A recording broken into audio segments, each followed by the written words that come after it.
फिर यहाँ आकर देखता हूँ तो यहाँ तो पूरे में आग लगी पड़ी है।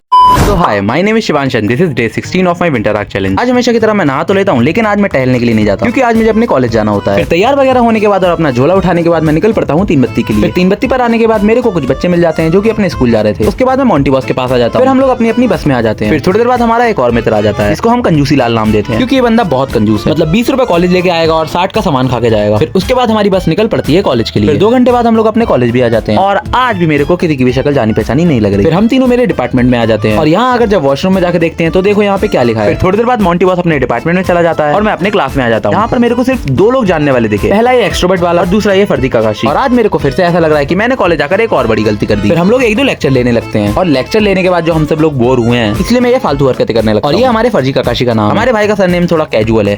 फिर लंच टाइम होने के बाद मैं अपने डिपार्टमेंट के बाहर आ जाता हूँ और बाहर आने के बाद कंजूसी लाल को बुलाकर निकल पड़ता हूँ इसके कुछ काम से। मुझे अपने कुछ प्रिंट्स निकलवाने थे और इस बंदे को एक फॉर्म सबमिट करना था, इसलिए हम लोग सबसे पहले अपनी कैंटीन के कैफे पे आ जाते हैं। यहाँ सभी पेपर्स प्रिंट कराने के बाद मैं निकल पड़ता हूँ इसका फॉर्म सबमिट कराने। और जब मैं यहाँ के लाइन देखता हूँ ना, मतलब तुम खुद देखो यहाँ कितनी भीड़ है। फिर हमारा कंजूसी लाल लाइन में लग जाता है, मैं और मोंटी बॉस इसका वेट करने लगते हैं। और सच बता रहा हूँ, मेरे को लगा था हम लोग आधे घंटे में फ्री हो जाएंगे, बट यहाँ पे हम लोग को खड़े खड़े 1.5-2 घंटा हो गया। फिर 2 घंटे बाद इसका ये काम खत्म होने के बाद हम लोग बस की तरफ भागते हैं क्योंकि मैं नहीं चाहता कि मैं मिलक खड़े होकर जाऊँ। फिर बस पर आने के बाद हम लोग यहाँ पर लाइन लगा लेते हैं। फिर थोड़ी देर बाद हमें बस में जगह भी मिल जाती है और फिर हम लोग मोंटी बॉस के लंच पे चील का वो भाती टूट पड़ते हैं। फिर इसका लंच खत्म करने के बाद हम लोग बस चलने का इंतजार करने लगते हैं। हम लोग अबे जंगली सुअर नहीं मानेगा।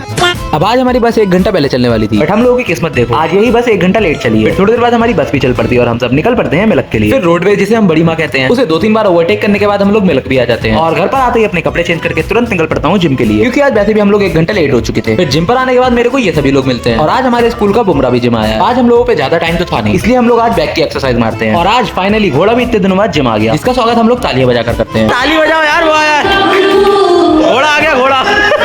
फिर 1 घंटा जिम करने के बाद मैं घर की तरफ भाग लेता हूँ। आज मेरे को जल्दी भी काफी होती है, इसलिए कल वाला व्लॉग भी 9 बजे आया था क्योंकि मैंने अभी तक अपना ब्लॉग एडिट नहीं किया। वक्त वक्त मैं घर आता हूँ और उसके बाद सबसे पहले अपना ब्लॉग एडिट करता हूँ। फिर ब्लॉग पोस्ट करने के बाद मेरे को एक बुलावा आता है जो कि रंगोली मंडप की तरफ का होता है, इसलिए मैं रंगोली मंडप की तरफ आ जाता हूँ। फिर यहाँ आकर देखता हूँ तो यहाँ तो पूरे में आग लगी पड़ी है। बताओ भला ऐसे कोई मेरे दोस्तों का घर जलाता है क्या? ओ सॉरी, मतलब नाले को जलाता है क्या? फिर यहाँ आके मैं लाला जी से मिलता हूँ जो कि मुझे काफी दिनों बाद मिला है, महीना होने जा रहा है। इससे मिलने के बाद हम लोग इसकी स्कूटी बाहर निकालते हैं जिसमें बिल्कुल भी पेट्रोल नहीं हो, इसलिए हम लोग किसी की बाइक उधार मांग कर निकल पड़ते हैं पेट्रोल लेने के लिए। फिर इस बोतल में पेट्रोल भरने के बाद हम लोग वापस आ जाते हैं और वापस आने के बाद इसकी स्कूटी में जान डाल देते हैं। उसके बाद लाला जी मुझे मेरे घर छोड़ देता है। तुम ये देखो इस विस्की ने मेरे माइक और पेन ड्राइव के डब्बे का क्या हाल किया है। वो तो मेरी किस्मत अच्छी थी कि इसके हत्ते पेन ड्राइव नहीं चढ़ी।